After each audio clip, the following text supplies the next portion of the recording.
Salut la communauté, c'est Laurent du blog Les Gars Immobilier. Alors aujourd'hui, petite vidéo sur le cercle vertueux de la formation.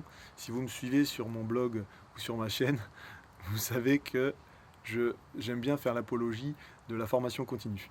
Donc je vais vous expliquer aujourd'hui ce que j'apparente moi au cercle vertueux de la formation. Mais d'abord, je vais vous dire pourquoi j'ai décidé de faire cette vidéo. Cette vidéo, tout simplement, elle m'a été inspirée par ma petite fille qui a réussi ces dernières semaines à se mettre debout en s'aidant de la table basse.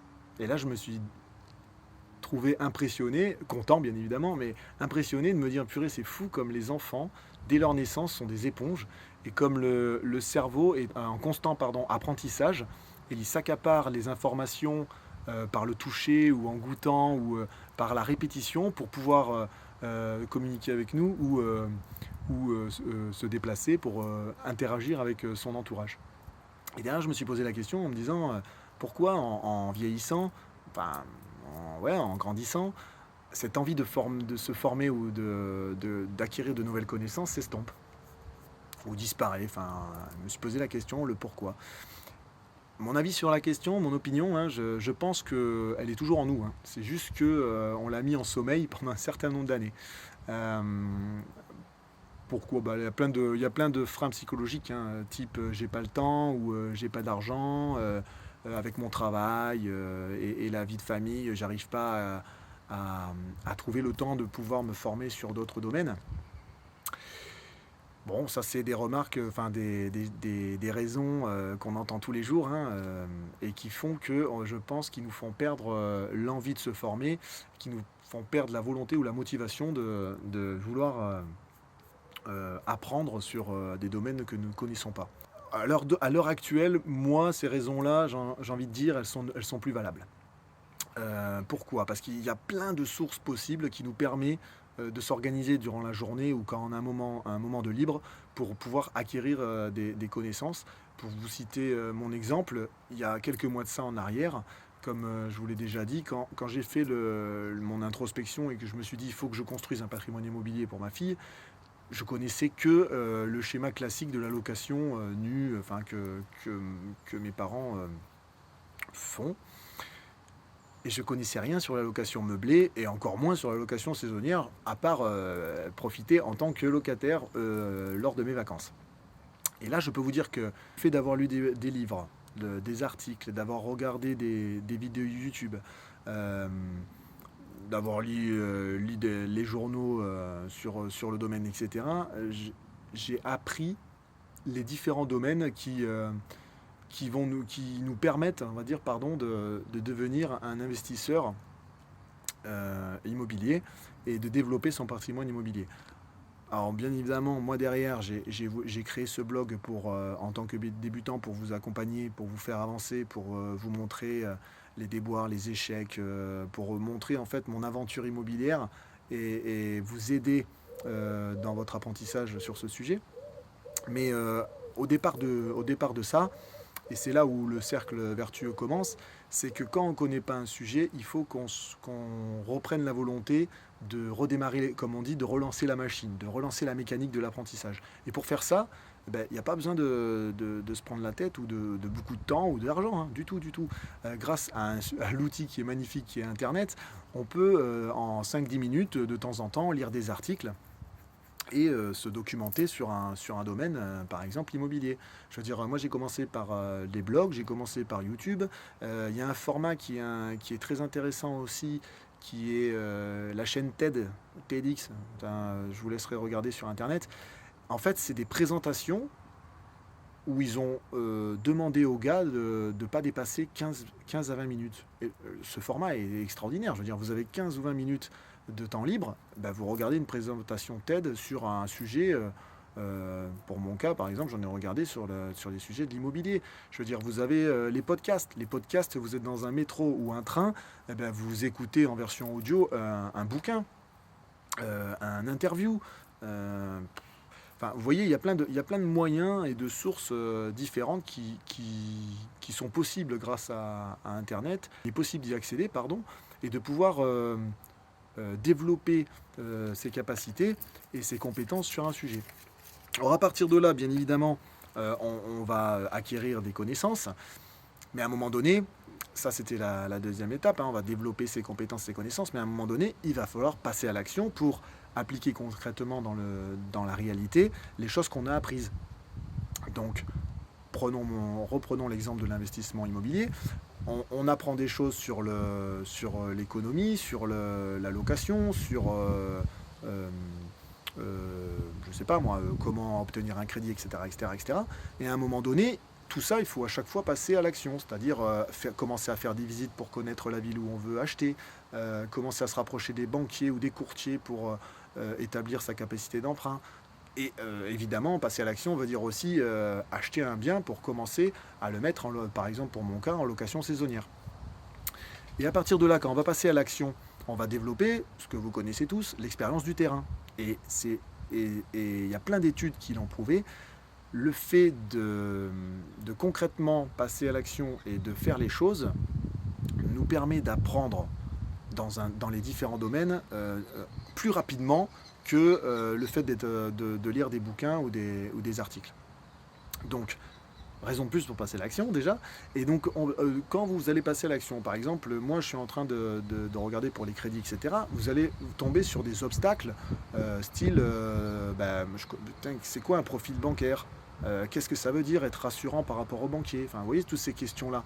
Et bien, ces questions-là, qu'est-ce que vous allez faire? Vous allez chercher les réponses en allant sur Internet, en vous rapprochant de vos proches qui ont déjà fait des démarches, en posant les questions à des investisseurs immobiliers, par exemple, qui ont des compétences et qui ont de l'expérience.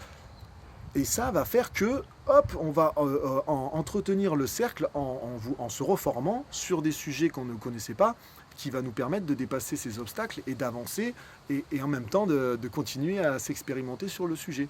Enfin, vous voyez, le but, c'est vraiment d'entretenir ce cercle de la formation. Donc, et le fait d'entretenir le cercle de la formation, qu'est-ce que ça fait en fait? Ça fait qu'on fait de la formation continue.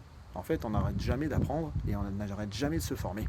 Donc, vous voyez, de toute façon, la formation continue, c'est pas très compliqué en fait. Hein. Le plus dur, c'est de lancer la machine pour lancer le cercle vertueux. Après, ça sera qu'un entretien, parce qu'à chaque fois qu'on va passer à l'action, va nous amener des obstacles qui va nous demander de maîtriser d'autres domaines et donc va nous faire entretenir ce cercle.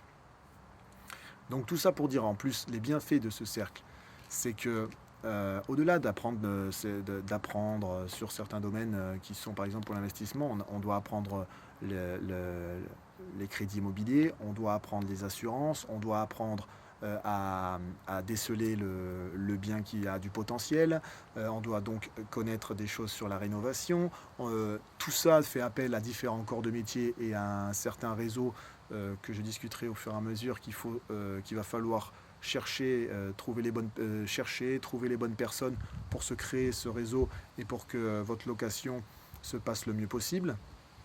Vous voyez, tout ça fait appel à différents domaines et donc va faire appel à ce besoin de vous former. Mais le truc qui est extraordinaire aussi là-dedans, c'est que le cercle vertueux, quand on commence sur... moi j'ai commencé, pour vous donner mon exemple, j'ai commencé en lisant des articles et tout sur l'immobilier. Et je me suis retrouvé à tomber sur des articles, voire à lire des livres sur le développement personnel et sur la productivité. Des trucs que jamais j'aurais liés avec l'investissement immobilier, quoi. Ça s'est fait naturellement. Et sans faire exprès, vous voyez, j'ai développé deux nouveaux cercles vertueux. Un sur le développement personnel, l'autre sur la productivité. Et ça s'entretient pareil en passant à l'action. Enfin, moi, par exemple, pour l'investissement immobilier, je vous l'ai déjà dit, il faut réfléchir comme un entrepreneur. C'est un peu de l'entrepreneuriat. Ouais, vous êtes patron d'une boîte, quoi.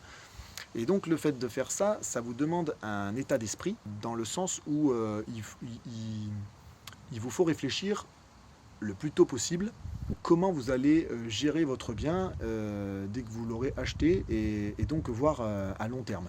Ça demande un travail sur soi et ça c'est le développement personnel, vous voyez, la liaison avec le développement personnel, elle est faite là. Derrière, avec ça, moi par exemple je suis actuellement salarié, donc c'est une activité que je fais en parallèle. Il a fallu que je trouve du moyen de trouver du temps, de gérer mon emploi du temps pour pouvoir acquérir ces connaissances. Et là on rentre dans le lien, dans la liaison avec la productivité. Ça s'est amené sur mon chemin tout au long en parallèle, voire tout au long de l'apprentissage pour devenir investisseur immobilier. Vous voyez, le but du jeu, ça va être de démarrer la machine parce que par le cercle vertueux de se former sur un domaine, vous allez en ouvrir de nouveaux et le but, ça va être de les entretenir. Et vous ne pouvez pas savoir comme c'est gratifiant. Enfin, moi en quelques mois, là, depuis que je lis des bouquins, que je me renseigne et que je m'informe, ça me permet de discuter avec des gens, ça me permet d'aider des fois des gens. Et par exemple, j'ai décidé, moi, de créer un blog pour vous aider, pour pouvoir vous faire évoluer dans ce domaine et pour vous montrer que les déboires et les choses, enfin, mon aventure et pour éviter que vous fassiez les mêmes erreurs que moi, entre autres. Mais par exemple, tiens, je vous prends l'exemple de créer un blog. Moi, je ne savais même pas, j'ai même pas de connaissances informatiques pour faire je ne suis pas développeur web. Eh ben, il a bien fallu que je me renseigne pour créer un blog. Et ben là, c'est pareil, j'ai ouvert un nouveau cercle vertueux pour comment créer un blog. Et là, je suis en train de l'entretenir en mettant en place le blog sur lequel vous voyez cette vidéo et vous consultez mes articles. Enfin, vous voyez, enfin, le plus dur, comme je me le répète une dixième fois, le plus dur, c'est de démarrer, de relancer cette machine. Parce qu'on a trop... En fait, on se rend compte que pendant des années, on a été trop passif. On a mis en sommeil cette envie d'apprendre. Donc tout ça pour dire, mon opinion là-dessus, c'est que tout simplement, à l'heure où vous regardez cette vidéo, peut-être que vous vous dites, putain, j'ai l'impression de ne pas avancer. Eh ben, moi, je vous donne le conseil. Trouvez le sujet qui vous turlupine, j'adore ce mot, qui vous turlupine, qui vous fait poser des questions tous les jours, et intéressez-vous à ce sujet, essayez. Allez lire allez lire des articles sur Internet, regardez des chaînes s'il y a des gens qui parlent dessus.